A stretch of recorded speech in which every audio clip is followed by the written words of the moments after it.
কোরআন সুন্নাহর বিরুদ্ধে কোনো আইন পাশ করব না, এমনটা অলরেডি বলা শুরু হয়েছে এবং আগেও যারা বলেছে, অর্থাৎ বাংলাদেশের যারা রাজনৈতিক পলিটিক্যাল লিডার, তারা যখন নির্বাচন আসে এবং নির্বাচনের দায়িত্ব যখন তারা পেতে যায়, তখন তারা টুপি পাঞ্জাবি পরে বিভিন্ন অনুষ্ঠানে গিয়ে বলে আমরা কোরআন সুন্নাহ বিরোধী কোনো আইন পাশ করব না।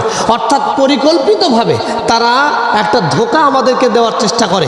এবং আমরা দেখেছি কোরআন সুন্নাহ বিরোধী আইন পাশ করব না, এই শব্দটা অধিকাংশ নেতৃবৃন্দই তারা এই শব্দটা ইউজ করে, ব্যবহার করে। কিন্তু আমাদের প্রশ্ন হলো, কোরআন সুন্নাহ বিরোধী আইন পাশ করব না এই শব্দটা ব্যবহার না করে তারা তো বলতে পারতো, আমরা যদি রাষ্ট্র ক্ষমতায় যাই, স্রষ্টা যদি আমাদেরকে দায়িত্ব দেয়, আল্লাহ সুবহানাহু ওয়া তাআলা যদি আমাদেরকে দেশ এবং গভর্নমেন্ট পরিচালনার সুযোগ দেয়, তাহলে আমরা গভর্নমেন্টের দায়িত্ব পাওয়ার পরে কোরআন এবং সুন্নাহর আলোকে বাংলাদেশকে পরিচালিত করব। এই কথা কিন্তু তারা বলে না। তারা বলে কি যে আমরা কোরআন সুন্নাহ বিরোধী আইন পাশ করব না, মানে সুকৌশলে।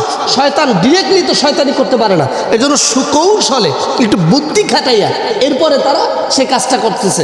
আমি আপনাদেরকে পবিত্র কালামুল্লাহ থেকে একটি কথা আপনাদেরকে জানাতে চাই।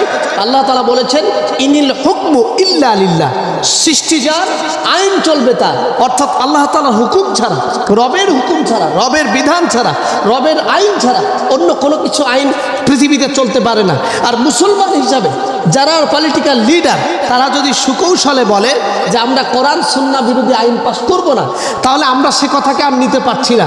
গত 53 বছর যেই ক্ষমতায় এসেছে, ক্ষমতায় আসবার আগে তারা প্রত্যেকেই বলেছে কোরআন সুন্নাহ বিরোধী আইন পাশ করব না। কিন্তু বাস্তবতায় দেখা গিয়েছে কোরআন সুন্নাহ বিরোধী আইন পাশ করব না যারা বলেছে, তারা আবার ঠিকই মদকে বৈধতা দিয়েছে। কোরআন সুন্নাহ বিরোধী আইন পাশ করব না বলে তারা সুদভিত্তিক রাষ্ট্র ব্যবস্থা করেছে। কোরআন সুন্নাহ বিরোধী আইন পাশ করব না বলে তারা সংবিধানকে কোরআনের বাহিরে অন্য ব্যক্তির সংবিধান তারা চালিয়েছেন। কোরআন সুন্নাহ বিরোধী আইন পাশ করব না বলে তারা দুর্নীতি, ঘুষ, সহজারি, লুণ্ঠন কোনো কিছু বাদ দেয় নাই। তার মানে কোরআন শরীফকে, সুন্নাহ শরীফকে, মুসলমানদেরকে সারা পৃথিবীর মানচিত্রে তারা একটি দুর্নীতিবাজ, লুণ্ঠনকারী হিসেবে উপস্থাপন করছে।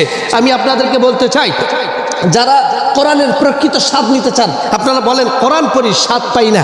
আপনারা বলেন কোরআন আছে, আমাদের কাছে কোনো রহমত বরকত নাই।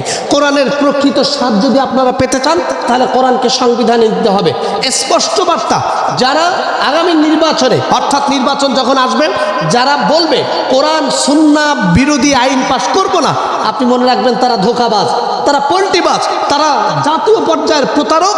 এবং আল্লাহ রাসূল সাল্লাল্লাহু আলাইহি ওয়াসাল্লামকে সামনে এনে মুসলমানদের ইমোশনাল ইগোতে আঘাত করে তারা পরিকল্পিতভাবে ধোঁকা দিচ্ছে।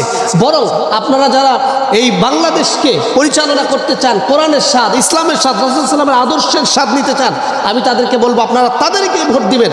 যারা বলবে যে আমাদের আগামী নির্বাচনের মূল কমিটমেন্ট হলো, স্রষ্টা যদি আমাদেরকে ক্ষমতা দেয়, আল্লাহ তাআলা যদি আমাদেরকে দায়িত্বশীল হিসাবে বাংলাদেশ পরিচালনার সুযোগ দেয়, তাহলে কোরআন এবং সুন্নাহর ভিত্তিতে বাংলাদেশ পরিচালিত হবে, রাসূল আকরাম সাল্লাল্লাহু আলাইহি ওয়াসাল্লামের আদর্শের ভিত্তিতে বাংলাদেশ পরিচালিত হবে। যদি এটা হয়, তাহলেই একমাত্র আমরা তাকে নির্বাচিত করব। এই মানসিকতা, এই টেন্ডেন্সিটি যদি আপনারা আপনাদের ব্রেনে ঢুকাতে পারেন, তাহলে প্রকৃত কোরআনের স্বাদ, কোরআনের মুজিজা, রাসূল সাল্লাল্লাহু আলাইহি ওয়াসাল্লামের সেই মদিনার রাষ্ট্র, সেই শ্রেষ্ঠ রাষ্ট্র, পৃথিবীর বিশ্বব্যাপী আলোচিত সেই ওমর ইবনুল খাত্তাব রাদিয়াল্লাহু তাআলা আনহুর সেই অর্ধজাহানের সেই সুন্দর আর শ্রেষ্ঠত্বের রাষ্ট্রের স্বাদ আপনারা খুঁজে পাবেন। এর জন্য আসুন আমরা কোরআন ভিত্তিক, রাসূল সাল্লাল্লাহু আলাইহি ওয়াসাল্লামের আদর্শের ভিত্তিক একটি সুন্দর রাষ্ট্র চাই। ধোঁকাবাজদের ধোঁকায় আর আমরা পড়তে চাই না। আমরা চাই কোরআন বাংলাদেশের সংবিধানে আসুক এবং কোরআনের আলোকে বাংলাদেশ আল্লাহ তাআলা চলার তৌফিক